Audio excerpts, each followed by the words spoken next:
Go to securefreedomradio.org today. It's your freedom, it's your country. Frank Gaffney's Secure Freedom Radio.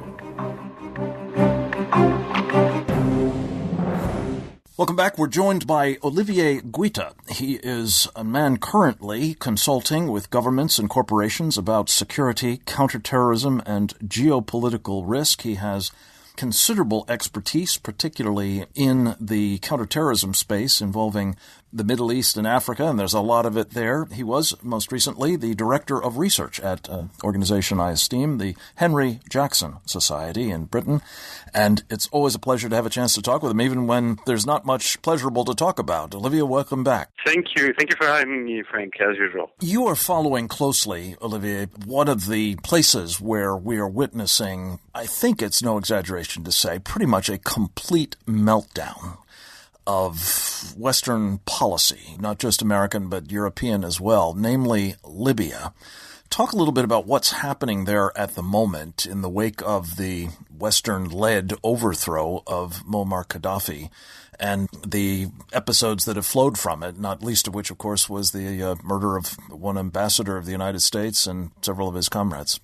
Look, you're totally right. It's off the radar for a lot of people, but I would make the case to you that Libya is probably the next Iraq, and it's probably the most dangerous place in the world for especially not only North African countries, but also for Europe. You are also right in stating that this was presented as the model organization, the model operation of the West and NATO back in 2011, being supported by the UN and by every single country in the world, including Russia, China, and the Gulf. And this has come to be the biggest failure of the West on that issue. The problem is that we have not read the cards rightly so, and by intervening at the time we did without any plan, we have actually emboldened the Islamists and the Jihadists. So Libya holds the record for loose weapons in the world in the hands of jihadists.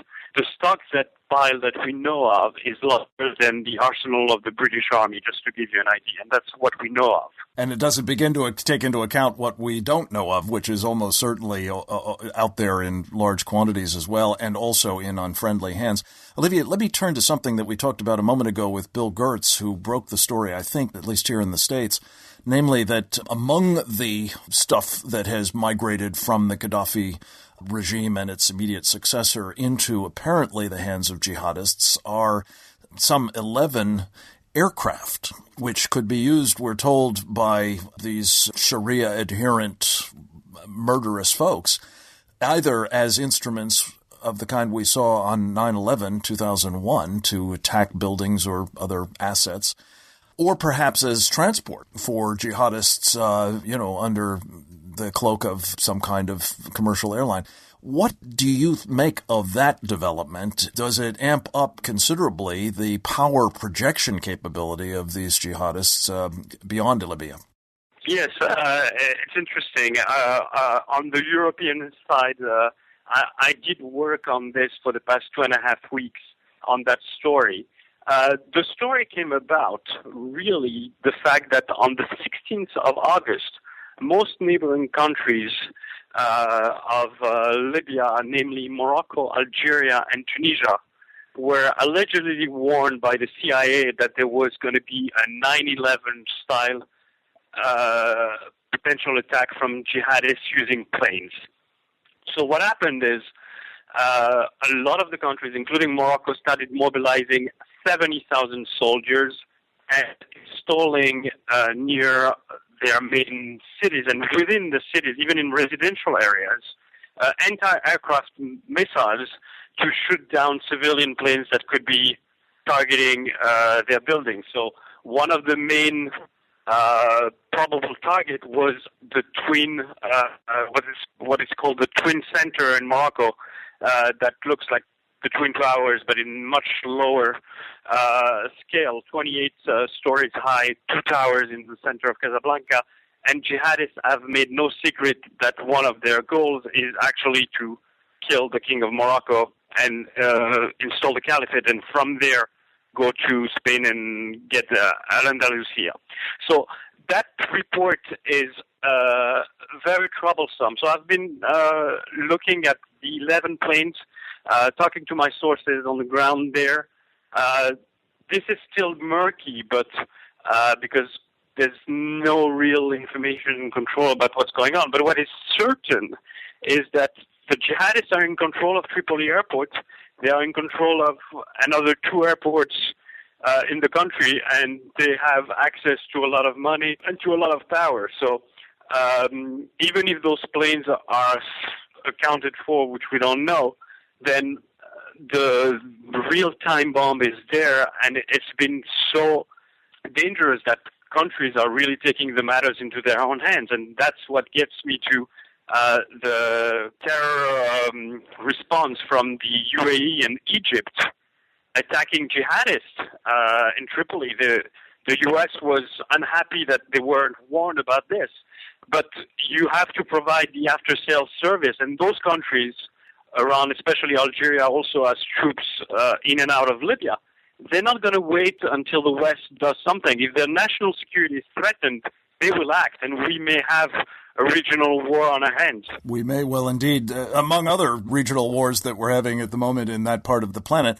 Let me just ask you, Olivier Guita, the other development that I wanted to get your sense of. There is a young woman by the name of Aqsa Mahmoud of the United Kingdom who has turned up with the jihadists of various names. Islamic State, I guess, is the current moniker, and is now described as the bride of ISIS. The role she seems to be playing is that of a recruiter for young women to come and join the jihad, to marry jihadists, and perhaps to engage in acts of violence themselves, as perhaps suicide bombers or in other forms. If you would, talk a little bit about the past record of using females in burqas or otherwise to engage in this kind of jihadism, and how much of an additional concern it represents to authorities in the United Kingdom and perhaps elsewhere in the West as a result of those with Western passports participating in what's happening in Iraq and Syria and elsewhere now. Look, unfortunately, as usual, security services and governments are playing catch-up. This issue was raised by myself and a few people last year to the UK government that there was going to be a huge recruiting drive that would be bigger than Bosnia, that would be bigger than Afghanistan, and that would be bigger than Iraq because of the failure of coming up with a plan on Syria and not intervening last year. Right away, starting last August and last September after the Ghouta attack, the chemical attack, jihadist websites in Europe were recruiting in large numbers, saying that, the West is not going to save your Muslim brothers, you have to come and help us. And that's where you got big inflection points where it was that women were also starting to get involved. So, in the run-up to those past few weeks, most of the jihadists came along with their families, children and wives, was also a better way to go undetected. So some of my statistics and guess estimates are showing that anywhere between 30 and 40% of the jihadists coming from the West in Syria and Iraq are actually women. Olivier Guita, we have to leave it at that, I'm afraid. Thank you very much for your expertise and analysis. We look forward to further updates with you as these various stories develop, and particularly we try to get our heads around the fact that we are dealing truly with a global jihad, not just one element here or there. Keep up the good work, my friend, in the United Kingdom, and come back to us again very soon. I hope the rest of you will come back to us again next week. Same time, same station. Until then, this is Frank Gaffney. Thanks for listening. From the nation's capital, you've been listening to Secure Freedom.